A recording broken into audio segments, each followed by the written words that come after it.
रात्रीत 50 गाड्या पेटून दिल्या. सकाळी पोलिसांनी विचारलं का पेटवल्या? म्हटलं आपल्याला घेता येत नाही. म्हणला पेटवता तर येते, काय करायचं ते करा. म्हटलं एसी गाड्या घेऊन फिरता, आम्हाला एसटीचं तिकीट काढता येत नाही, पेटून टाकल्या. म्हणला काय कलम लावायचे त्याला. मी पारगावमध्ये राहतो साहेब, नगर तालुक्यात छोटंसं गाव आहे माझं पारगाव भातोडी. इथून 20-22 किलोमीटर अंतरावर. माझ्या गावात एक MH14 पासिंगची गाडी आली होती. MH14 म्हणजे जरा सधन भाग आहे. गाडी आली तशीच काच खाली घेतली. ड्रायव्हरच्या डोळ्यावर असा महागडा गॉगल होता. त्यानं गॉगल बिगल न काढता असंच एका लहान पोराला विचारलं पारगाव कुठे रे? आता गाडी पारगावतच आहे. त्या पोराला विचारलं पारगाव कुठे? तो म्हणला पारगाव ना 10 किलोमीटर पुढे जा. म्हणला वडगाव लागतं. तिथं कुणालाही विचारलं सांगतंय म्हणलं पारगाव कुठे.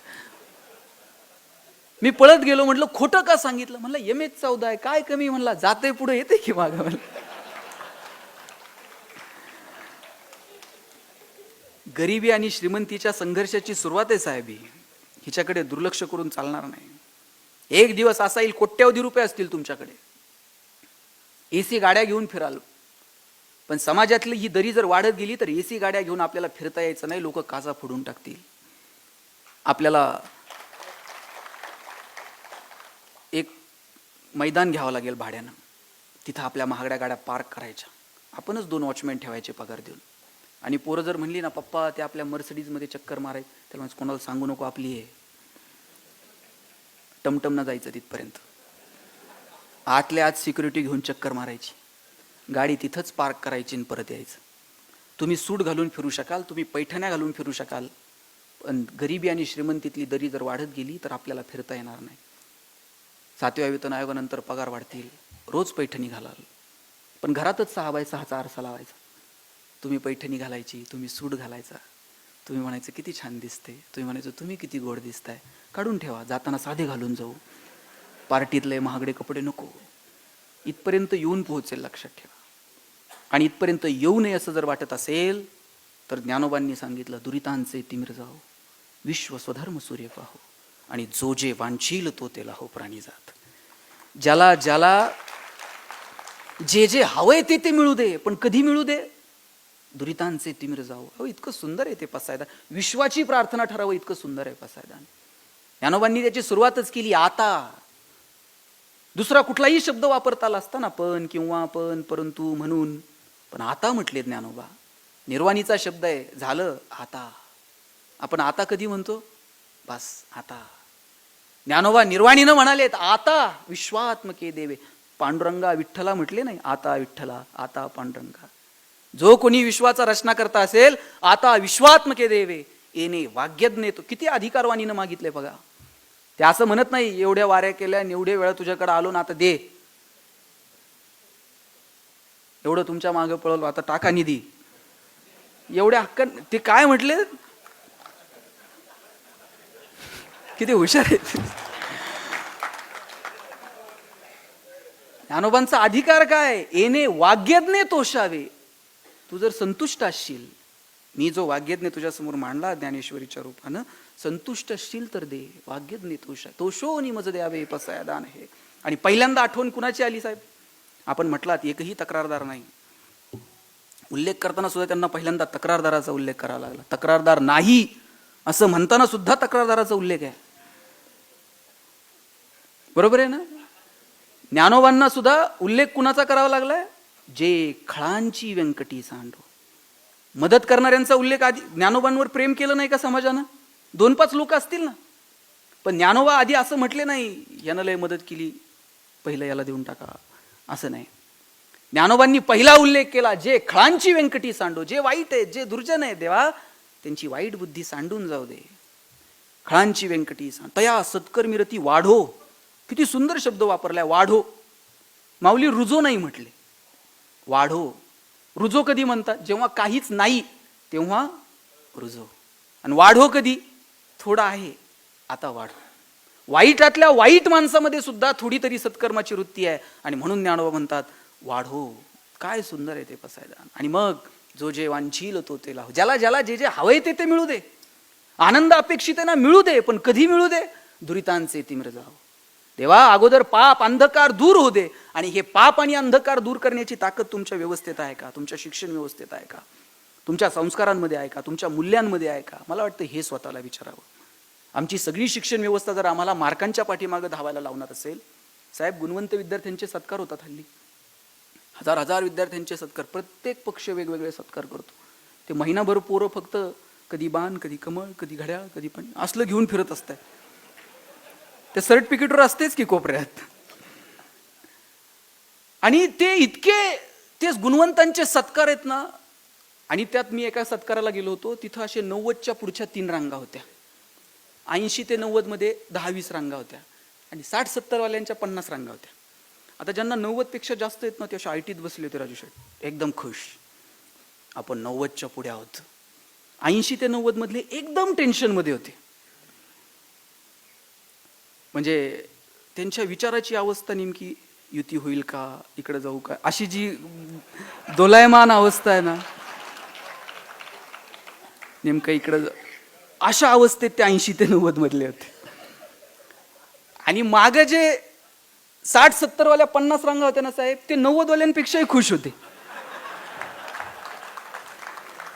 त्यांना व्हायचे ते होऊ दे, आता काहीच आपल्या हातात होते, अजून महिनाभर तर काही कळत नाही. ते शेवटची जी रांग होती ते खुश होते, 80 ते 90 मधले टेन्शन मध्ये आणि 90च्या पोटचे खुश. आता 80 ते 90 मधले जे पालक होते त्यांना म्हटलं तुम्ही काय एवढे नाराज आहात? ते म्हणले पोरानं पार मथुरा पाण्यात घातले. म्हटलं काय केलं? म्हणजे त्याला महिनाभर आधी सांगत होतो जरा जास्त अभ्यास कर, जास्त अभ्यास कर. आता 90च्या रांगेत बसलं असतं की नाही. म्हटलं केलं काय? म्हटलं काय करणार, मार्क नाही पडले हो नीट. म्हटलं किती काय? म्हणजे काय सांगायसारखे सुद्धा नाही. म्हटलं काय तर आकडा असेल. म्हटले ते 89 पॉईंट समथिंग काहीतरी आहेत त्याला. आता त्या मुलाला 89% मार्क पडले याचा आनंद पालकांना नाही, पण 90 मिळू शकले नाही त्याचं मात्र दुःख आहे. मग मी दोघा नवरा बायकोला विचारलं तुम्हाला 10वीत किती होते? मुळे साहेब आश्चर्य असे, दोघा नवरा बायकोंच्या मार्काची बेरीज केली तरी 90 होत नव्हती.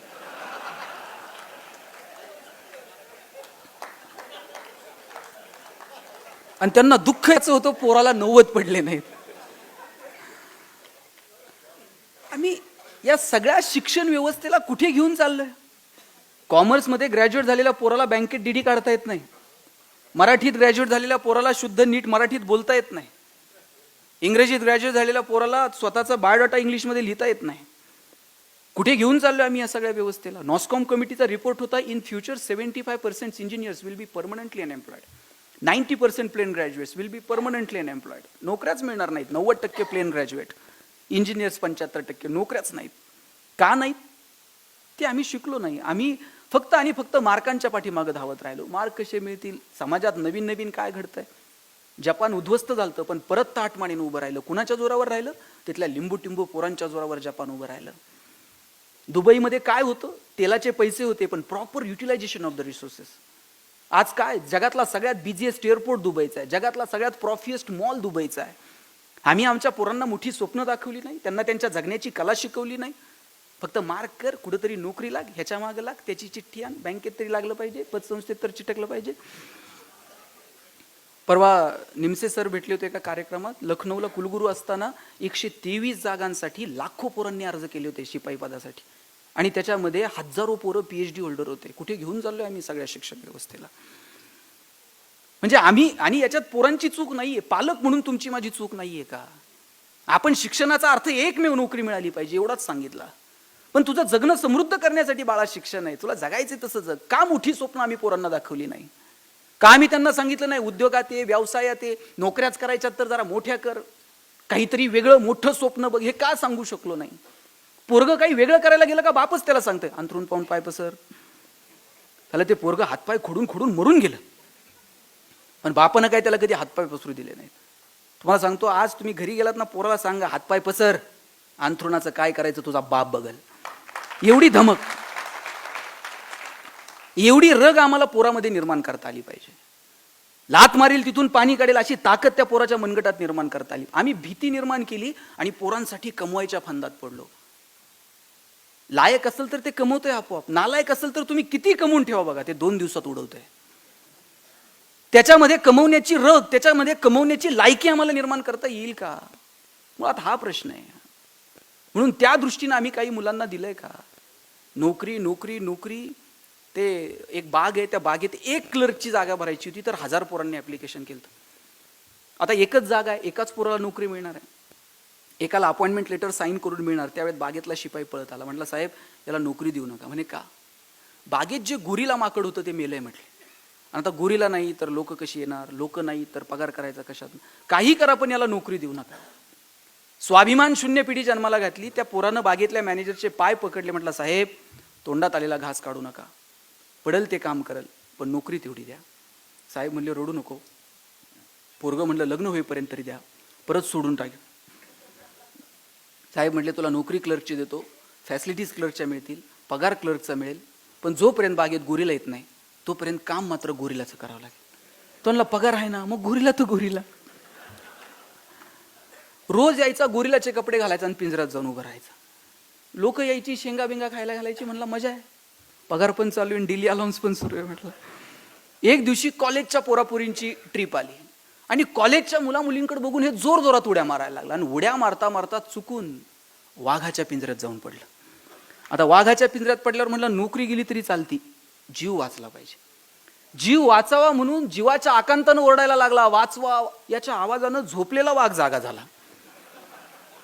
याच्या अंगावर धावून आला आणि हातावर हात ठेवून म्हणला ओरडू नको, नाही तर दोघांची नोकरी द्या.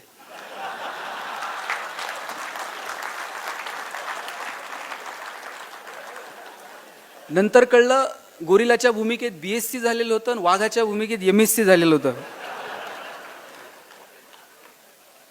शिक्षणातनं आम्ही स्वाभिमानी होणं अपेक्षित होतं. शिक्षणानं जर आम्ही स्वाभिमान शून्य होणार असू आणि शिक्षण ही संकल्पना निवळ आणि निवळ उदरनिर्वाहाशी नेऊन जोडणार असू, तर मग यातून तुम्ही कुठल्या आनंदी जीवनाची अपेक्षा करणार आहात? तुम्हाला तुमची आता नवीन नवीन शिक्षणात संकल्पना आनंददायी शिक्षण, आणि आनंददायी शिक्षण अप्राइज करण्याची कोणता फॉर्म्युला आहे तुमच्याकडे? मी म्हणेल की सगळे फॉर्म्युले सोडून द्या. आणि मी तुम्हाला विचारतो, तुमची लहान मुलं, तुमचे लहान नातू आता शाळेत जायला लागलेत.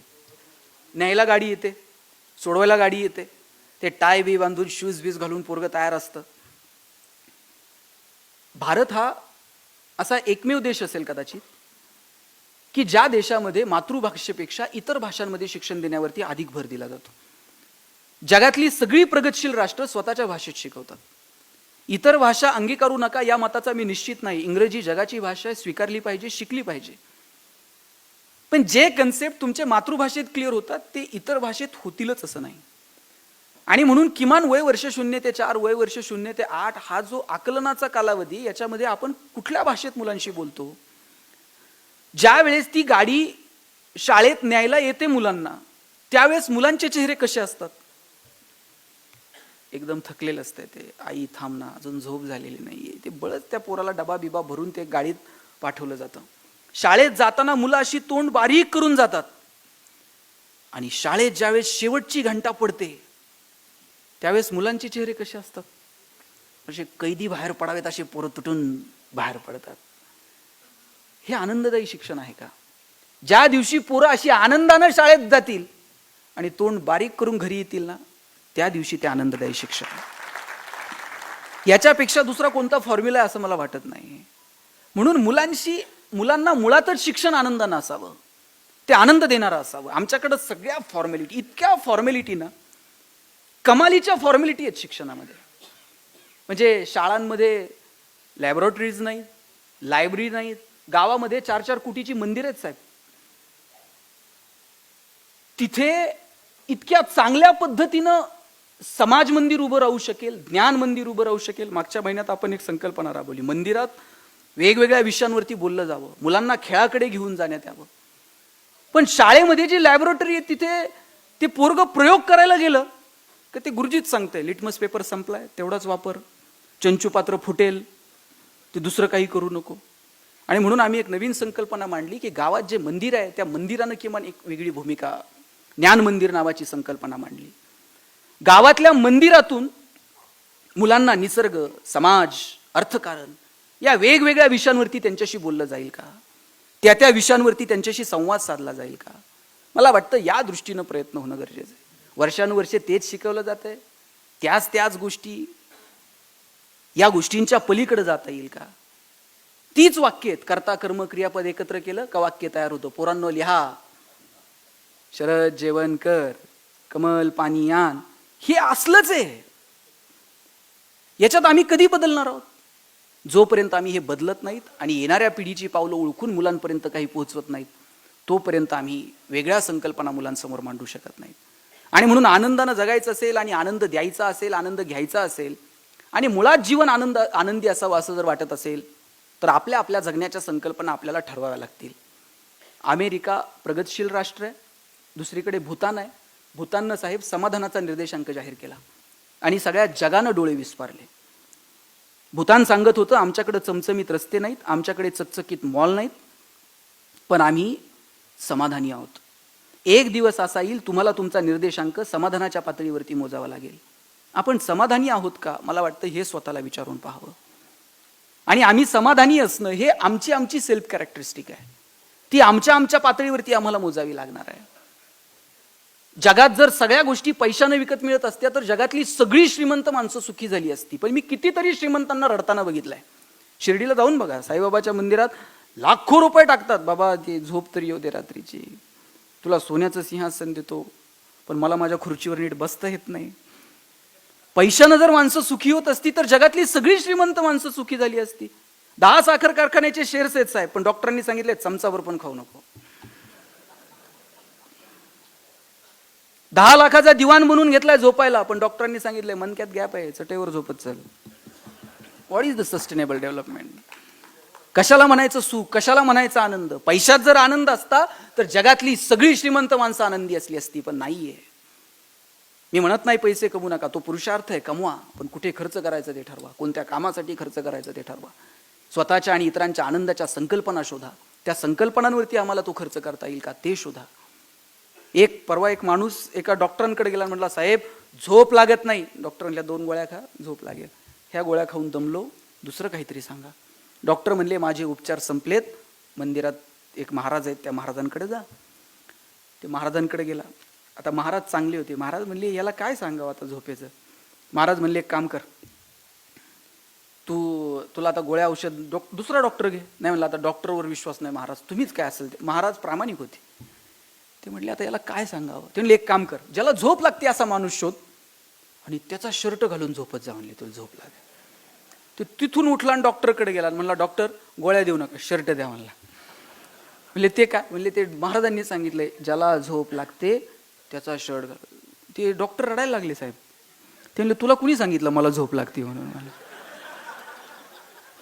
समोर तो नवीन दवाखाना आलाय म्हणले, तेव्हापासून मलाही झोप नाही.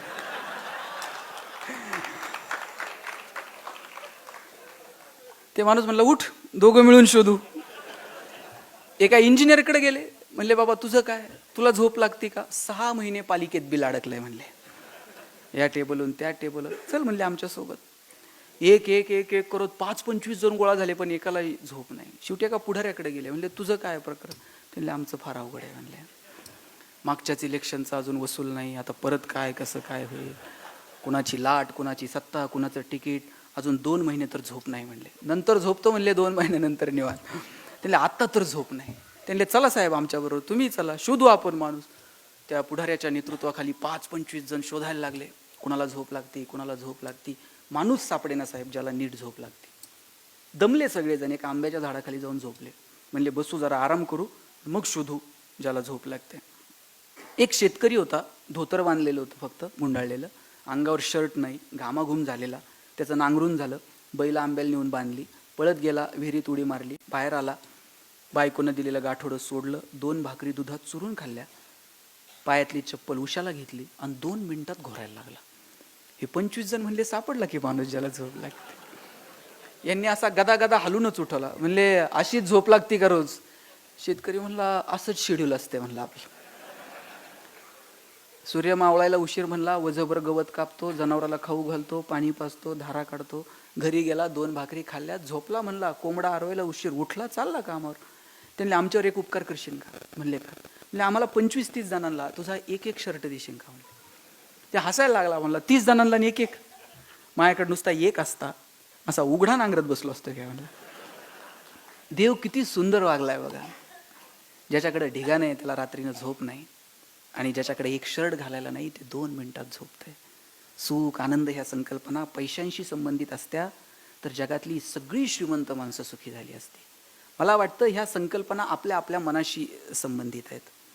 ते एक राजा होता, त्या राजाला असा एक साधू झोपलेला असायचा तिथेच, आणि त्या साधूवर खूप श्रद्धा होती याची. आणि हा रोज राजा त्याला फोन बोलायचा की महाराज तुम्ही एक तर राजवाड्यात या, नाहीतर मला तर घेऊन जा. तर राजा साधू म्हणायचा, राजे तुम्ही तिथं बरे आहेत, मी इथं बरा आहे, तर मग तुम्हाला राजवाड्यात यायला काय हरकत आहे. ते गुरु एकच वाक्य म्हणायचा, तिथं काय निथं काय, काय फरक पडतो मला. शेवटी राजा हुशार होता, जाऊन बसला आणि म्हणला, गुरु तुम्ही काय म्हणता, तिथं काय निथं काय. मग काहीच फरक नाही तर मग तिथं काय निथं काय, चला मग राजवाड्यात. गुरु म्हणला, मग तिथं काय निथं काय, चल म्हणले राजवाड्यात. राजवाड्यात घेऊन गेला. आता एरवी चटईवर झोपणारे गुरु राजवाड्यात गेल्यावर आलिशान सगळं, एकदम बेड बीड निवांत, ते सेवा करायला सगळे, हवा घालायला वेगळे. राजा आनंद, ते राजासारखाच गुरु पण आनंदात राहायला लागला. रोज मैफिली बसायच्या, मद्यपान, गुरुनी सगळ्या गोष्टीचा आनंद घेतला. आणि मग राजा म्हणला, तुझ्यात आणि माझ्यात काय फरक आहे काय म्हणला. मी आनंद घेतोय, तू आनंद घेतोय, आणि नुसतंच म्हणायला इथं काय आणि तिथं काय. तुमच्यात आणि माझ्यात आता गुरु काहीच फरक उरलेला नाही. गुरु म्हणले, एक फरक उरलेला आहे. म्हणले काय. म्हणले सांगतो तुला, इथं नाही, जरा राजवाड्याच्या बाहेर चल. राजाच्या हाताला पकडलं आणि राजवाड्याच्या बाहेर गेले. आणि म्हटले, काय फरक आहे तुमच्यात आणि माझ्यात. सगळे ऐशाराम मी जे भोगतो ते तुम्ही भोगले, आता काय फरक राहिला एक फरक आहे म्हटले. म्हणले काय. चल थोडं पुढं. थोडं पुढं करता करता लांब घेऊन गेला राजाला. राजाच्या सीमा संपल्या राज्याच्या, आणि गुरु 2 पावलं पुढे गेले. आणि 2 पावलं पुढे गेल्यानंतर राजा थांबला आणि म्हणला, गुरु आता इथून पुढे येता यायचं नाही. माझं सैन्य मागं राहिलं, राजवाडा मागं राहिला, माझ्या सगळ्या राण्या मागं राहिल्या, आता इथून पुढे जाता यायचं नाही. गुरु म्हटले, हाच फरक आहे तुझ्यात आणि माझ्यात. मी इथून पुढेही जाऊ शकतो आणि इथून मागेही येऊ शकतो. ही जी भूमिका आहे ना, की मी इथून पुढेही जाऊ शकतो आणि इथे मागेही येऊ शकतो, तुम्ही कदाचित याला वैराग्य म्हणाल, पण मी जगण्याच्या सचोट्यांवरती जर अवलंबायची ठरवली तर इथे काय आणि तिथे काय हा जो भाव आहे ना, की अरे चला याचा पण आनंद घेऊयात, नाही जमलं तर ठीक आहे सोडून देऊयात, प्रयत्न करूयात, ही जी आनंदाची भूमिका आहे ना ती आपल्यामध्ये असली पाहिजे. आणि मला वाटतं ती इतरांना आनंद देण्यात भरभरून आहे. म्हणून तो इतरांना देण्यामधली मजा घ्या, कुटुंबाला वेळ द्या, सगळ्यात महत्त्वाचं म्हणजे स्वतःला वेळ द्या. माझं सगळ्या महिलांना सांगणं आहे की तुम्ही पहिल्यांदा स्वतःला वेळ द्या. तुम्ही सगळ्यांचं करत करत करत जगता, परंतु स्वतःला आपण कधी अंतर्मनात कधी डोकावून पाहिलं नाही, स्वतःच्या आवडीनिवडी कधी पाहिल्या नाही. तुम्ही ते येईपर्यंत जेवायला थांबता की नाही. म्हणजे पुण्यात थांबतात, नगरचं काय मला माहित नाही. मी हेच सांगणार आहे की इथून पुढे थांबू नका. ते पार तिकडं धाब्यावर दणकून हाणून येतंय, करगुटा तुटूस्तोर जेवतंय, ते घरी आल्यावर 2 घास खायचं नाटक करतंय, आणि तुम्ही म्हणणार ते आल्यानंतर मी जेवणार. काय गरज आहे. ते आल्यानंतर तुमचं लय प्रेम आहे तर 2 भाकरी थापून द्या, परंतु तुम्ही तुमच्यासाठी कधीतरी वेळ द्या, तुम्ही स्वतःकडे कधीतरी वेळ द्या. जगातली सगळ्यात महत्त्वाची व्यक्ती जर कोण असेल ना तुमच्या दृष्टीने तर तुम्ही स्वतः आहात. तुम्ही सोडून तुमच्या दृष्टीने इतर कोणतीच व्यक्ती महत्त्वाची नाही. म्हणून पहिल्यांदा आपण आपल्या अंतर्मनात डोकावून पाहावं. आपलं जगणं समृद्ध करता करता आपल्याला इतरांचं जगणं समृद्ध करण्याचे मार्ग सापडायला लागतील. म्हणून अंतर्मनात डोकावून बघा, मस्त जगा, आनंदी राहा, छोट्या छोट्या गोष्टींचा आनंद घ्यायला शिका. साहेब लोढा साहेब, मी पाहिलं तुमची सगळी एका छोट्याशा ह्याच्यात तुम्ही संस्था उभी केली, पण किती आनंद होता, चेहऱ्यावर किती आनंद दिसत होता त्या फोटोमध्ये, होता की नाही. सगळ्यांच्या काही नव्हतं, साध्या एवढ्याशा ह्याच्यात तुम्ही पतसंस्था सुरू केली, पण आनंद काय होता, त्या मिशन काय चोरा होता त्या सगळा. पैसे नव्हते पण आनंद भरपूर होता. तुम्ही आठवून बघा, नवीन लग्न झालं, बायको म्हणली असेल जरा चांदबिबीच्या महालावर फिरायला घेऊन चला, तुम्ही कुणाची तरी गाडी घेतली असेल, कुणाकडनं 50 रुपये उसने घेऊन पेट्रोल टाकलं असेल, भिंगार जवळ गेल्यावर पेट्रोल संपलं असेल, तुम्ही गाडी वाकडी केली असेल, टाकीत फुकून किका मारून मारून पार घामाघूम झालेला असाल, बायकोनं असं बघितलं असेल कुठून याची माझी गाठ पडली. पण याही परिस्थितीत बायकोनं नुसता खांद्यावर हात ठेवू द्याव, कित्येकांच्या गाड्या बिना पेट्रोलच्या महालापर्यंत गेल्या होत्या साहेब. मजा होती, आनंद होता. हा मनातलं आहे की नाही. पण आता तुम्ही बघा, एसी गाड्यात नवरा बायको फिरतात, दोघंही व्हॉट्सॲपमध्ये असतात, वेळ मिळाला तर ती त्या खिडकीतनं बघते, हा ह्या खिडकीतनं बघ, आणि ड्रायव्हर दोघांकडे मधल्या आरशातनं बघत असते. हे नवरा बायकोत का? संवाद संपून गेला. माणसं एकमेकांशी बोलेनाशी झाली. प्रत्येकाच्या हातात मोबाईल आला, पण आमचं बोलणं सुधारलं नाही. रस्ते सिमेंट कॉन्क्रीटचे झाले साहेब गावागावातले, पण माणसाचं चालणं सुधारलं नाही. आजही संध्याकाळी 7 नंतर निम्म्यांना नीट चालता येत नाही साहेब रस्त्यानं. रस्ता सिमेंटचा होऊन उपयोगाचा नाही, चालणं सुधारलं पाहिजे. पैशाच्या जोरावर हजारो किलोमीटरचे चंद्र सूर्य ग्रह तारे दुर्बिणीच्या साह्यानं जवळ करून पाहिले, पण आयुष्यभर शेजारी राहणाऱ्या माणसाबरोबर प्रेमाचे संबंध मात्र निर्माण होऊ शकले नाही. आम्ही कशाच्या पद्धतीनं आमचं जगणं समृद्ध करणार आहोत, मला वाटतं ते ठरवण्याची वेळ आली आहे. म्हणून सांगतो, छोट्या छोट्या गोष्टींमधला आनंद घ्या. समृद्ध आयुष्याची तीच गुरु किल्ली आहे. जास्त वेळ घेत नाही, आपल्याला मध्ये मध्ये ब्रेकची सवय, म्हणून जाताना इतकंच सांगेल, आपण विज्ञानाच्या जोरावरती अनेक गॅझेट तुमच्या माझ्या हातात आले, मोबाईल हातात आले. खरं तर ते खूप सुंदर माध्यम होतं. मध्यंतरी आपल्या कॉलेजवर आम्ही एका उपक्रमाची सुरुवात केली, मोबाईलकडून मैदानाकडे.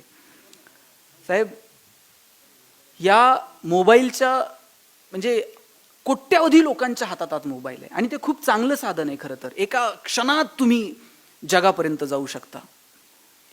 परंतु आज त्याचा इतका अतिवापर झालाय की मेंदूचा कॅन्सर होण्याची शक्यता 400% वाढली आहे. दिल्लीमध्ये एम्सनं हॉस्पिटल सुरू केलेत की मोबाईल पासून जी पोरं व्यसनाधीन झालीत ना, ती रस्त्यानं चालताना हातात मोबाईल नसला तरी अशीच चालतात.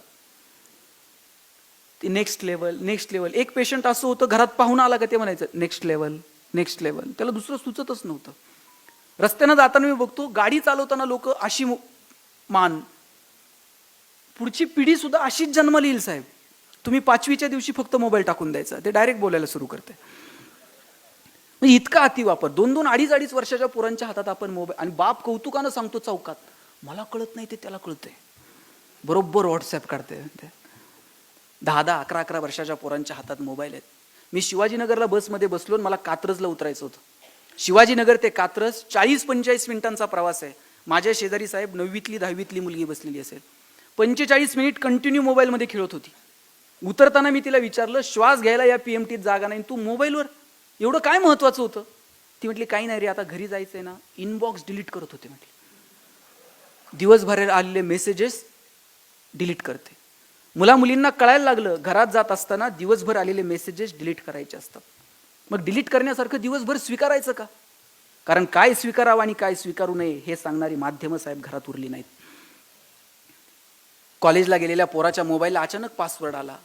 एरवी त्याचा मोबाईल कुठेही पडलेला असायचा, आता 24 तास हातात असतो. बाथरूममध्ये जातानाही दिदीला वाटतं हातात मोबाईल घेऊन जावा.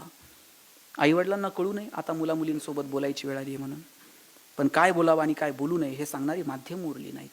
मला वाटतं की जग आपल्या वागण्याविषयी काय ठरवायचं ते ठरवेल, आपण आपल्या वागण्याविषयी प्रामाणिक असावं. आपल्याला जे पटतंय का, आपल्याला ते रुचतंय का, हे जग तर तुमच्या सगळ्या गोष्टींची शहानिशा करून तुम्हाला वेड्यात काढणार आहे. परंतु तुम्हाला तुमचं वागणं आणि बोलणं पटतं का? तुम्ही जे करत आहात त्याच्याशी तुम्ही सात्विकपणे प्रामाणिक आहात का? मला वाटतं हे शोधावं आणि छोट्या गोष्टींचा आनंद घ्यावा. जाताना इतकंच सांगतो, मी नेहमी सांगतो माझ्या भाषणात की छोट्या छोट्या गोष्टींचा आनंद घ्यायला शिका. आयुष्य परत कधीच मिळणार नाहीये. एक पुस्तक लिहिलं होतं मी, सुख नावाचं. त्याच्यात एक पहिलं वाक्य लिहिलं होतं, पहिल्याच पानावरती, no once more, no retake for any moment, so keep smiling. आयुष्याच्या चित्रपटाला रिटेक नाही, आयुष्याच्या गाण्याला वन्स मोर नाही.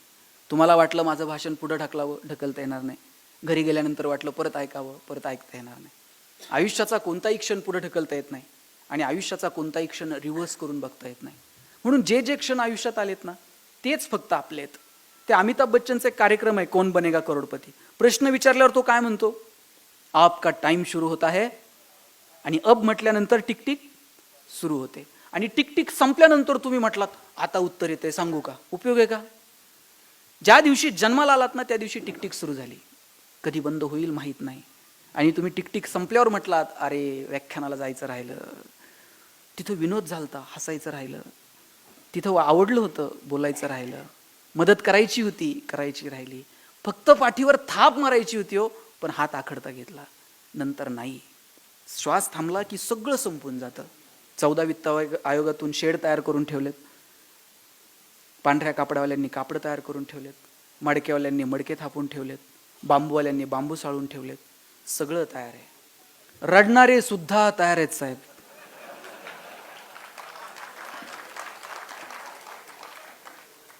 सगळं तयार आहे. श्वास थांबल्यानंतर जगता येत नाही आणि नंतर नाव सुद्धा उरत नाही हो. ज्यांनी कामं केली त्यांची नावं उभी राहिली, त्यांच्या नावांनी व्याख्यानमाला तयार झाल्या. आपण जर तसं कर्तृत्व केलं तर आपलं नाव, नाहीतर मृत्यूनंतर 1 मिनिट सुद्धा नाव उरत. लोक विचारतात बॉडी कुठपर्यंत आली म्हणतात. बॉडी नावाचं रूपांतर बॉडीमध्ये होऊन जातं. मला वाटतं मस्त जगून घेऊ, आनंदानं जगून घेऊ, इतरांचं कौतुक करू, कौतुक करत चला. वसंतराव चांगलं काम करतात, आपल्याला चांगलं म्हणायला काय हरकत आहे का? आयतं यायचंय, बसायचंय, खुर्ची बिरची रिलून करतंय 5-6 वर्ष, चांगलं करतंय म्हणून जाता जाता काय वसंतराव काय व्याख्यान मग हुरूप येईन हो पुढच्या वर्षी आणखी जाऊ म्हण. ते जरा थोडेसे अजून 2-4 खुर्च्या होत्या पाहिजे होत्या, 2-4 लोकांना उभं राहायला लागलं. ते म्हणते हे करू का नको करू पुढच्या वेळेस परत. चांगलं काम करणाऱ्या माणसाचं कौतुक करायला लागतं काय हो? 2 शब्द प्रमाणे कौतुक करून बघा आणि त्याची सुरुवात घरापासून करा साहेब. आज संध्याकाळी घरी गेलात ना काका, पहिलं बायकोचं कौतुक करून बघा. आणि काय लागत नाही बिचारीला कौतुक करायला, असं राजेश खन्नासारखं 30 सेकंद तिच्याकडे बघायचं आणि फक्त एक डायलॉग मारायचा, उगं तू ये म्हणून चाललंय, नाही तर माझ्याच्यानं काय खरं आहे का? ती अख्ख्या गावात सांगते 1 नंबर नवरा भेटलाय. काय लागतं? मस्त आनंदानं जागा. मी प्रशांत भाऊ इथं केडगावला लहानाचा मोठा झालो. माझे वडील शिक्षक मुख्याध्यापक होते शाळेवर, रिटायर झाले. आणि अख्ख्या कॉलनीमध्ये मुळे साहेब सगळ्यांची घरं स्लॅबची होती, फक्त आमचं घर पत्र्याचं होतं. आणि मी माझ्या आईला म्हणायचो, आई सगळ्यांची घरं स्लॅबची ना आपलंच पत्र्याचं का? आई म्हणायची नशिबवान आहे, शिक्षकाच्या घरात जन्माला आला. आणि माझे वडील ज्या शाळेवर शिक्षक होते तिथं तुमचे वडील अध्यक्ष होते काही काळ. आणि वडील माझी आई सांगायची की शिक्षकाच्या घरात जन्माला आला, नशीबवान आहेस, पत्र्याच्या घरात लहानाचा. मी म्हणायचो काय शासनाचा GR आहे का शिक्षकांनी स्लॅबची घरं बांधायची नाही? ती म्हणायची कार्ट्या नशीबवान आहेस, पत्र्याच्या घरात जन्माला आला. मी म्हणायचो का? ती म्हणायची बघ, घर गरम व्हायला लागलं का तुला कळतं उन्हाळा सुरू झालाय, घर गळायला लागलं का तुला कळतं पावसाळा सुरू झालाय. शेजारच्या स्लॅबच्या घरात उन्हाळा कळत नाही, पावसाळा कळत नाही. खास ऋतूंची ओळख व्हावी म्हणून भूगोल शिकवणाऱ्या तुझ्या बापानं असलं मॉडेल उभं केलं. मजा होती हो. पैसे नव्हते पण निव्वळ आनंद होता. वडील 1 चॉकलेट आणायचे आणि माझ्या बहिणीच्या हातात द्यायचे, म्हणायचे कावेरी गणेशाने तू अर्धा करून खा. वडिलांनी काय 1च चॉकलेट आणलं आणि तिच्या हातात दिलं. ताई चॉकलेटचे 2 भाग करायची, एक मोठा आणि एक छोटा. ताई चॉकलेटचा मोठा भाग मला द्यायची आणि छोटा स्वतःला ठेवायची. चॉकलेट छोटं होतं पण आभाळा एवढा संस्कार करून गेलं. मोठ्या लोकांनी मोठ्या गोष्टी मोठ्या मनानं छोट्या लोकांना द्यायच्या असतात. आणि जगात हे फक्त बहीण करू शकते साहेब, लक्षात ठेवा. जगात हे दुसरं कोणी करू शकत नाही. म्हणून बहिणीचा सन्मान करा, आदर करा, आपल्याही आणि इतरांच्याही. आपण आपल्या बहिणीचा सन्मान जितका करतो तितका इतरांच्या बहिणीचा जर करता आला तर कुठल्या बहिणीसाठी मोर्चे काढावे लागणार नाहीत, कॅन्डल मार्च काढावे लागणार नाहीत. आम्हाला सगळं पाहिजे पण मुलगी नको हल्ली असं म्हणतात. मी विचारलं का पोरगी नको? नाही म्हणले ते वंशाला दिवा पोरगा लागतो म्हटले. म्हणलं पंथी नाही चालत का? ते सोडावं म्हणले. चितेला आग कोण लावणार? मला खरं सांगा ताई, घरात चूल कोण चांगलं पेटवतं, मुलगी का मुलगा? गॅस कोण चांगलं पेटवतं? मग चिता कोण चांगली पेटवतं? चिता पेटायला पोरगाच कशाला? पोरगी आल्याशिवाय तर कळत पण नाही साहेब कोण गेलं म्हणून. ती एसटीतनं उतरली ना त्या प्रेतापर्यंत ओरडत येते माझा बाप असा होता सांगते. पोरगं म्हणता आली तर 10 दिवस थांब, जाताना हक्क सोड पत्रावर सहाय्य करायच्या. घराला घरपण देण्याची ताकद जर कोणात असेल ना तर ती तुमच्या आईत आहे, तुमच्या बहिणीत आहे, तुमच्या मुलीत आहे, तुमच्या पत्नीत आहे. म्हणून तिला मस्त जगू द्या, आनंदानं जगू द्या. आनंद घ्या आणि इतरांना द्या. मस्त हसत हसत जगा. आल्यापासून मी 2-3 जण बघतोय हसलेच नाहीत साहेब. म्हणजे जोक झाला तरी ते शेजारी बघतोय ते हसतोय का? काही जणांना घरी गेल्यावर हसायला येईल, अरे विनोद झाला होता ते. काय लागतं? आणि माणसालाच हसता येतं, जनावरांना येतं का? शिनकूर करायला गोठ्यात गेलाय आणि एखाद्या म्हशीनं छान स्माईल दिली, प्लीज वेलकम इन गोठा विथ स्माईल. गाढवाला कधी हसताना बघितलंय का साहेब? ज्या दिवशी गाढव हसायला सुरुवात करेल ना त्या दिवशी समजायचं गाढवाचा प्रवास आता मानवत्वाकडे सुरू झाला. आणि ज्या